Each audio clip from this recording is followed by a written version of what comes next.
Have you ever felt like your to-do list was a living, breathing entity slowly consuming your sanity? Like you're looking at it and it's looking back, judging you? Yeah, me too. That's why we turn to tools, right? Tools like Trello. Now, quick show of hands, or, a mental show of hands. Who loves Trello? It's visual, it's flexible, it's pretty. But here's the thing. If Trello's so amazing, why does it sometimes feel like I'm trying to herd cats with a laser pointer? Why do projects still get lost in the shuffle? Why do I still feel like I'm missing something? Let's be real, we've all been there. You start a project, you're all fired up, you create your boards, your lists, your cards, you assign people, you set deadlines. It's a beautiful symphony of organization. For about a week, then chaos. Or at least a subtle, creeping sense of, wait, where did that task go? Or who was supposed to be doing that again?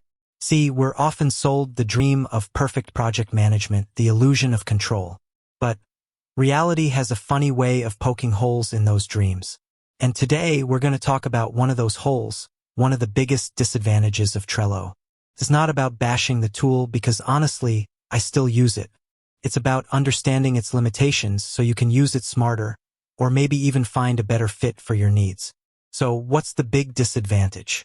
Is this Trello struggles with complexity and scalability. Now, I know that's a broad statement. Let's break it down. First, let's talk about complexity. Trello's beauty lies in its simplicity. It's a Kanban board, plain and simple. You've got lists, you've got cards, you drag and drop. It's intuitive. But what happens when your project isn't plain and simple?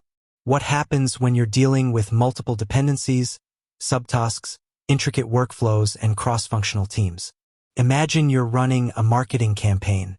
You've got content creation, social media, email marketing, paid ads, analytics. Each of these areas has its own subtasks, deadlines, and dependencies. You try to map it all out on Trello, and suddenly your board looks like a Jackson Pollock painting. It's overwhelming. You're scrolling left and right, trying to find the right card, and you're losing track of the big picture.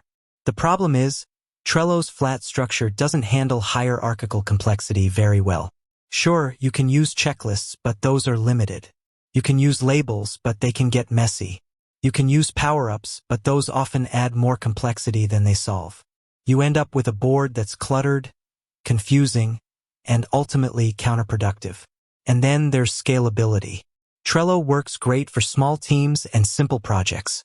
But what happens when you start to grow? What happens when you have dozens of projects, hundreds of tasks, and multiple teams collaborating? Suddenly, you're dealing with information overload. You're trying to manage multiple boards, multiple teams, and multiple workflows. And it becomes a nightmare. You might find yourself having to create duplicate boards, or struggling to find information across multiple boards. The search function, while helpful, can only do so much.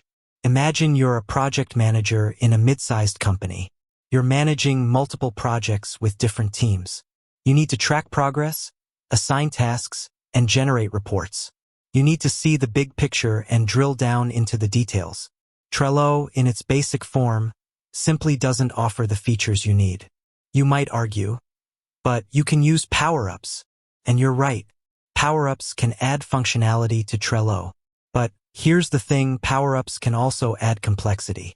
They can slow down your boards, they can be buggy, and they can create inconsistencies. And they often come with their own learning curve, which defeats the purpose of simplicity. Furthermore, relying heavily on power-ups can make your workflow dependent on third-party tools. If those tools go down or if they change their pricing structure, you're stuck.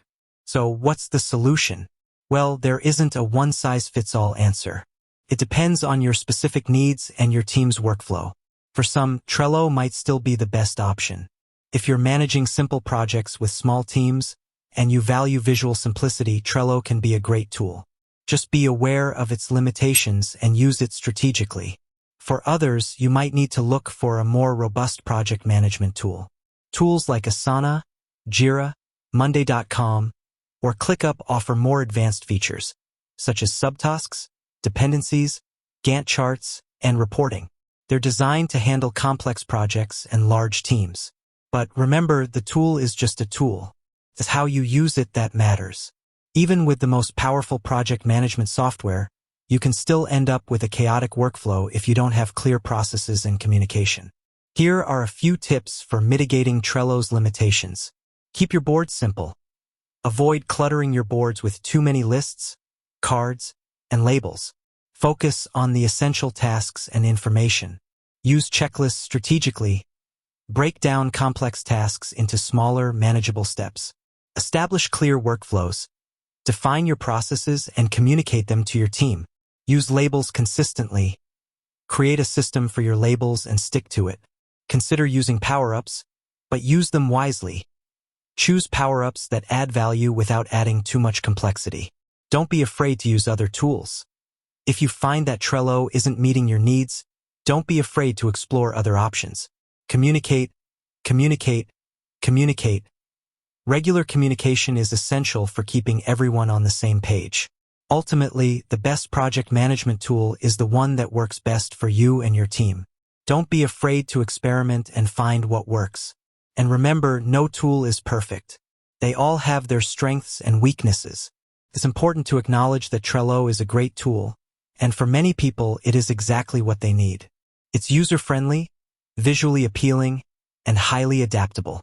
However, it's crucial to understand its limitations, particularly when dealing with complex projects and large teams. We often get caught up in the hype of a tool, forgetting that it's just a means to an end. The goal is to get things done, not to become a master of a particular software.